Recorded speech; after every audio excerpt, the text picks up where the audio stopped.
As we continue with part 2 of chapter 13, we're going to look at the additional things that the sex chromosomes can do besides determine the gender in humans and other mammals.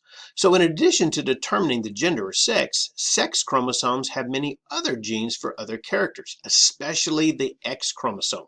It's one of the reasons why it might be a little bit larger. Genes located on either sex chromosome are known as sex-linked genes.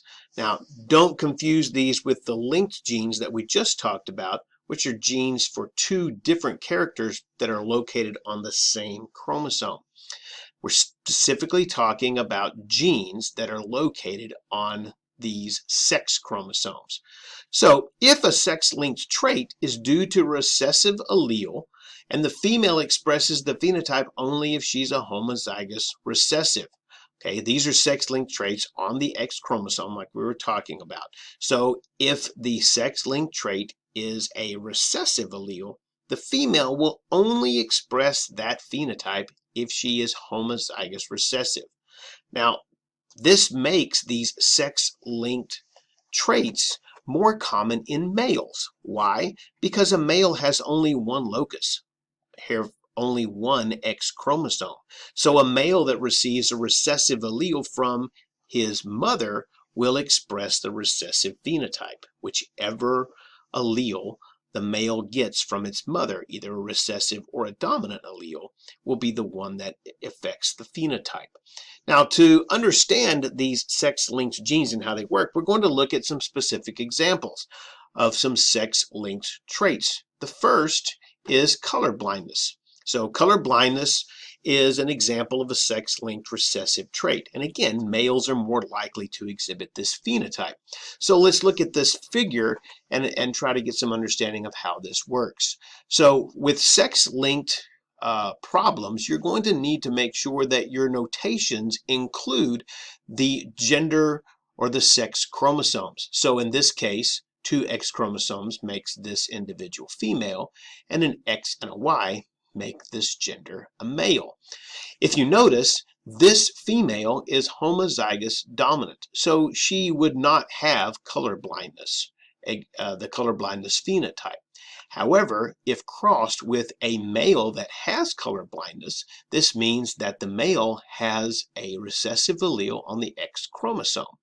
So when we look at the Punnett square, here's the separation of alleles for the 23rd pair in our males, and here's the separation of chromosomes for the 23rd pair in our female, and the resultant Punnett square.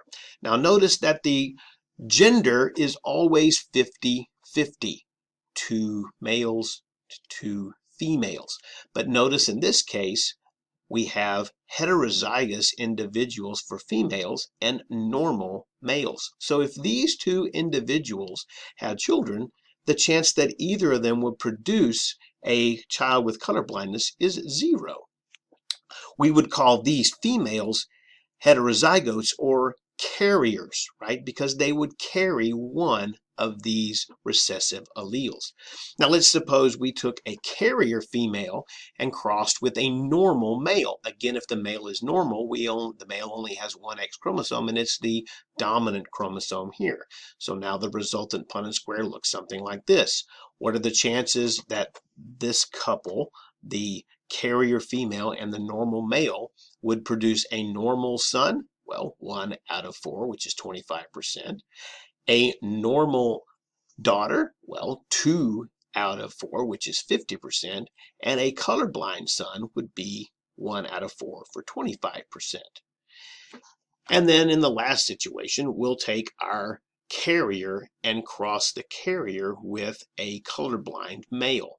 And we would see now the impacts are going to be seen on the female side, because there is a 1 out of 4 chance, a 25% chance that they would have a daughter with color blindness. Notice that this is the daughter with color blindness because 2 X chromosomes and 2 recessive alleles. This daughter is phenotypically normal, but we call a carrier. 25% of their male children should be normal, and 25% of their male children should be have the recessive phenotype, color blindness. Now, Another example of a sex-linked recessive disorder that works in this fashion is hemophilia. Hemophilia is a blood clotting disease related specifically to some protein clotting factors that causes the person's blood to not clot properly. And again, this is more common in males than females because of its sex-linked nature.